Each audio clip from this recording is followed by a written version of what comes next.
Once you become convinced that the history of your group is this history of unremitting, cruel oppression in which you have been denied even the most basic rights and principles, and in which the other side, the oppressor group, has taken everything and given nothing. And that is over and over again the feminist position, the feminist description of women's lot. Once you believe that that's true, then I think you lose any empathy or ability to see things from the other group's point of view, or to accept that they too might have had their sorrows, their burdens, their difficulties, their suffering. You simply shut your mind to it. You don't believe that it's true anymore. And you believe then that actually you might not say it in that manner. And in fact, feminists deny it, but you would believe that a kind of revenge, a collective process of group vengeance is perfectly justified. This is part 3 of my Lies of Womanism, that is about debunking the historical narrative that women were oppressed for all time by men until the modern era. If you haven't seen my first 2 parts and as to why I would be doing this and why I think this is so crucially important to the conversation that we're having in these issues, go back and take a look at those. But I thought that was a great intro with Janice Fiamingo there.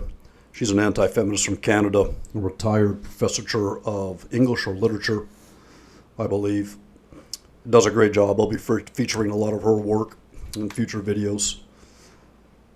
She's a fantastic resource. And now I'm going to go right into Miss Karen Strawn here, who is another Canadian anti-feminist who lays out some of the historical evidence that's rather damning to this foolish narrative. She's appearing on a panel here with Miss Naomi Wolf, who is a feminist. I'm going to be coming back to this video in the future for other reasons beyond the historical narrative, because it's very interesting and very entertaining. In 1904, Theodore Roosevelt started a campaign to bring back the whipping post, and he wanted to bring it back as a punishment exclusively for men who beat their wives.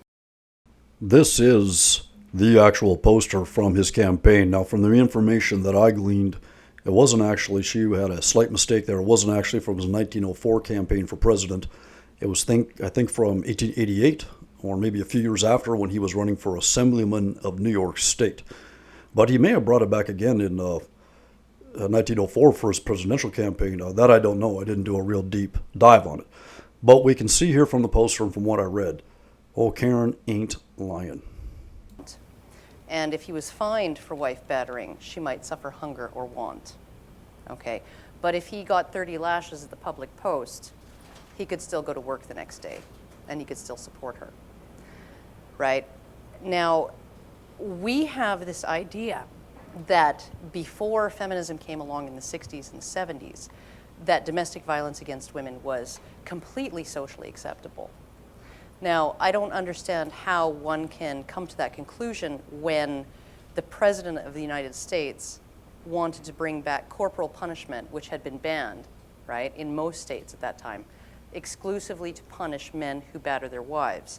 And especially since the treatment in communities for men who were battered by their wives, of which there were many, and you can see friezes and artwork from the 1600s and the 1700s that show women battering their husbands with their rolling pins and their skillets. And now, ain't this something? I wanted to put a few images in there of exactly what she's referring to. And I believe I've seen these in the past a long time ago myself. I can't recall when and where. I absolutely 100% believe her. But wouldn't you know that I used 2 different search engines, tried a variety of different combinations of search terms and phrases, and you get the exact opposite. Of course, you just get men beating women. Why do they want to hide this history so vigorously? Got to ask yourself. all of that. Robbie Burns' Ode to a Henpecked Husband. And here it is, the poem by Robbie Burns, an ode to a henpecked husband. Cursed be the man, the poorest wretch in life, the crouching vassal to a tyrant wife, who has no will but by her high permission, who has not sixpence but in her possession, who must to her his dear friend's secret tell, who dreads a curtain lecture worse than hell. Were such a wife had fallen to my part, I'd break her spirit or I'd break her heart. I'd charm her with the magic of a switch, I'd kiss her maids, and I'd kick the perverse bitch. All of those things. There were women who were abusive to men at that time. And the treatment that the community gave those men was either the Skimmington Ride, which was the practice of the community coming around the house at night and beating pots and pans and screaming and throwing things at the house to shame him for allowing himself to be beaten by his wife. Or they put him on a donkey backwards, holding its tail, and rode him around the town square and threw, or strapped him to a cart and threw rotten fruit and vegetables at him to shame him for allowing his wife to beat him. Okay? And these things have been just quietly erased from modern scholarship and modern accounts of history, right? Back when we thought it was okay to beat your wife, right? When we thought it was okay to beat your wife, at least when it was extremely egregious, particularly egregious, we'd strap the guy to a whipping post and give him 30 lashes. When your wife was beating you, right, it was you that got punished by the community, right? So I don't know that feminism has a balanced perspective on any of these things. I'm going to finish up here with a couple of documents that I've come across. This is from the Anti-Suffrage Answers, is the name of the document, published by the New York State Association Opposed to Women's Suffrage. Not exactly sure the year, but as you'll hear when I read it, you can hear that some states had given the vote to women already and others hadn't. So I guess it's got to be the early 20th century, or sorry, early 20th century, 1900s.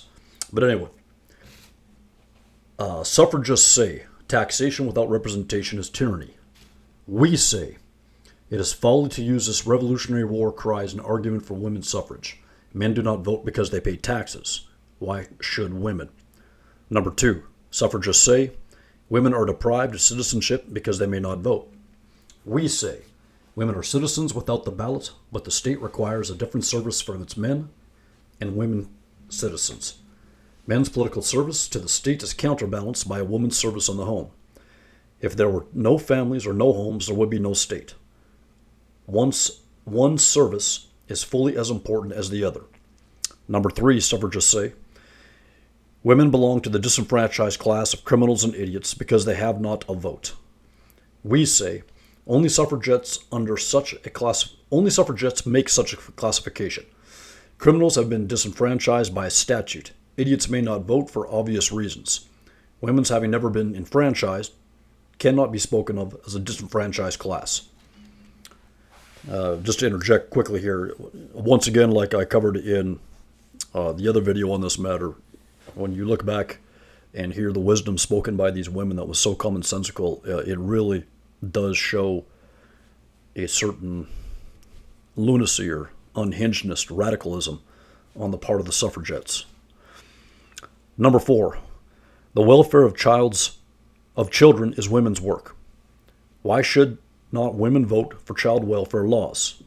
We say the best laws to protect working children have been passed through the influence of the National Child Labor Committee. Ohio, Massachusetts, New York, and Wisconsin have better child labor laws today than some states where women vote. Number 5, suffragists say women are wage earners. Why should not women vote on laws governing their conditions under which they must work? And just real quickly, once again, you hear all kinds of women under the impression that just a few decades ago, women couldn't work, or it was very hard or very few. And here we have, probably over 100 years ago, having a discussion about women working regularly, and therefore they needed laws to protect them. Some very serious food for thought. The anti-suffragettes answer, Some of the best laws regulating employment of women have been passed in recent years in the great manufacturing eastern states where women do not vote. I would say we're seeing that trend continue, that as more and more women get into positions of power, there might be more and more benefits that they give to themselves, but in general conditions, as far as what makes things safer, willingness to punish criminals, for example, things that really bolster a family and longevity, and especially fiscal concerns, are not faring well at all. The last point, suffragettes say property qualification, religious qualification, and other color qualifications have been abandoned. Why should sex disqualification continue? We say because sex is a distinction imposed by nature which precludes men and women from doing similar work equally well. Government is man's work. Voting is a part of the machinery of government. I thought that was probably the wisest statement of them all in this document, of how specifically how it said that men and women do not do the same work in the same way. I'm kind of murdering that there, but let's reread it. Nature, which precludes men and women from doing similar work equally well. That they had different strengths and weaknesses. Period. Very simple. Government is man's work. Voting is a part of the machinery of government. To me, that would imply that they saw governing, like running a machine, that this was a pretty disagreeable business. And I think that's a much, much more healthy attitude than we have today, by far. It was something kind of dirty that needed to be done. You weren't becoming some enriched celebrity as they are today. Now, this last poster / flyer, whatever you want to call it here, I've included in this one to show a couple of things. This is supposedly from 1918. Really just how mean-spirited feminism was a long time ago, contrary to just being about getting equal rights for women, as feminists just love to gush about today. That's all it was about. And second of all, if this is from 1918, over 100 years ago, when women were so poorly treated, they sure had a lot of balls to be talking as such and posting these things in public about men. Now, of course, I'm sure the feminists would say, oh yeah, they were the most strongest empowered women, but we can see how the narrative falls apart, because 100 years ago they were all being terrorized and being enslaved, etc. So if they were strong and empowered and could post these things in public, then how were they enslaved? Doesn't make a lick of sense. But anyway, it says, advice on marriage to young ladies. Number 1, do not marry at all. Number 2, but if you must avoid the beauty men, flirts, and the bounders, whatever those are, tailor's dummies, whatever they are, and the football enthusiasts. Number 3, look for a strong, tame man, a firelighter, coal getter, window cleaner, and yard swiller. Number 4, don't expect too much. Most men are lazy, selfish, thoughtless, lying, drunkard, clumsy, heavy-footed, rough, unmanly brutes, and need taming. There you go. Nice ladies. Number 5, all bachelors are, and many are worse still. I think that must be referring to the one up top, that all bachelors are this way, I believe. Number 6, if you want him to be happy, feed the brute. Number 7, the same remark applies to dogs. There you go.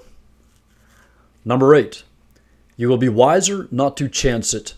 It isn't worth the risk. I mean, what more really needs to be said? What more really needs to be said? But I'll wrap it up there for today, and hopefully you got a little bit more out of that, and I'll see you in the next one.